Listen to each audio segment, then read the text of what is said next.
Alan and Heath announced a proper successor to their most legendary mixer. FL Studio releases version 20 with a pretty big update, and Beatport finally announces its roadmap moving forward. Find out more coming up.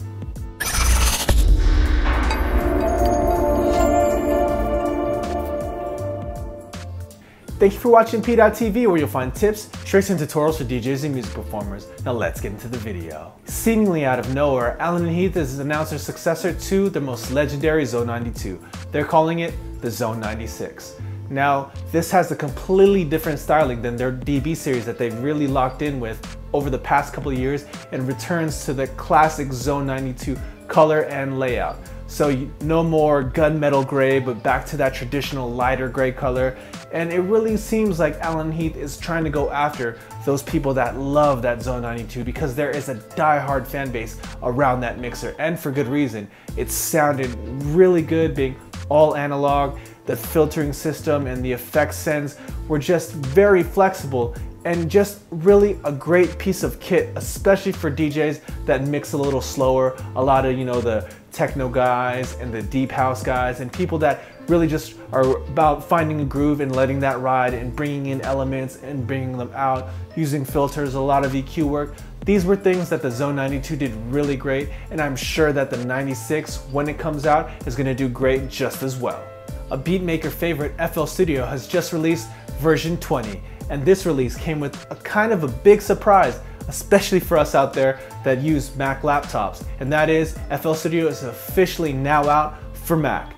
This has been in beta for over a year, maybe even a few years now, and people have been dying to get FL Studio on Mac. A lot of people I know just kept using FL Studio on their older Windows laptops, or had a boot camp and have two installs of one of Mac OS and one of Windows on their Mac laptop just to use FL Studio, which was even more of a pain because you'd have to flip back and forth and just really cumbersome. So finally, a few years ago, FL announced that they would be coming out with a Mac version, but it seemed like a distant rumor, or something that they stopped working on, because it was been forever since we really got a big update. And now with the announcement of version 20, the actual Mac version is out. So all my FL Studio fans out there, especially the ones on Mac, go get that update, and I'm sure you guys are gonna get to work and make some sick beats.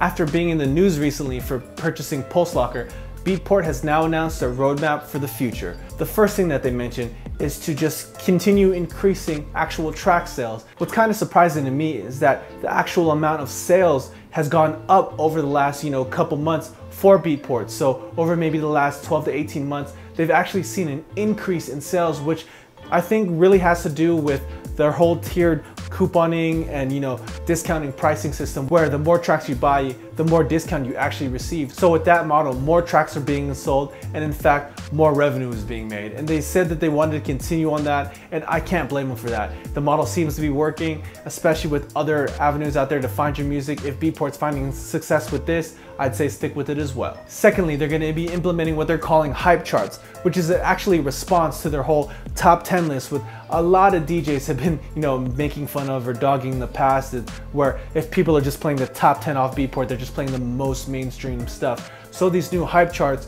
are meant to feature smaller labels and tracks that maybe haven't gotten the exposure, or maybe haven't seen the notoriety that they deserve. So props to Beatport on that, for not only having their normal top 10, but also making an effort to feature smaller labels with some dope tracks. There's so much music out there. A lot can get lost when all we have is a top 10 list. So to have a more in-depth list of other tracks that aren't on the top 10 but are still dope as well, gets a thumbs up in my book. And finally, what I think is the most interesting, and something that a lot of people theorized when they purchased Pulse Locker, Beatport is going to add a streaming service. Now, there aren't a lot of details as far as how the streaming service is going to function, if it's going to function like Pulse Locker and be more for DJs and DJ programs, or if it's going to be more like Spotify and Apple Music. But what we do know is that it will be launching later this year, and there is a pricing system where, if you're an early adopter, you might get a discounted price. So I'm really curious to see where they take this and what avenue they go to, if they're gonna go for the mainstream or go for the DJs like what Pulse Locker did, and definitely will be on the lookout for more news about that. So that's it for the news this week. So question of the day. With the release of FL Studio on Mac, I'm curious, what's your DAW of choice? Go ahead and leave that down in the comments below. I'd love to hear what you guys have to say. And as always, if you found this video useful, please go ahead and give it a thumbs up. And if you haven't already, go ahead and click right here to subscribe to this channel. Or if you'd like to watch more content, go ahead and click on that video right there. And thank you for watching PDot TV, where you'll find tips, tricks, and tutorials for DJs and music performers. See you next time.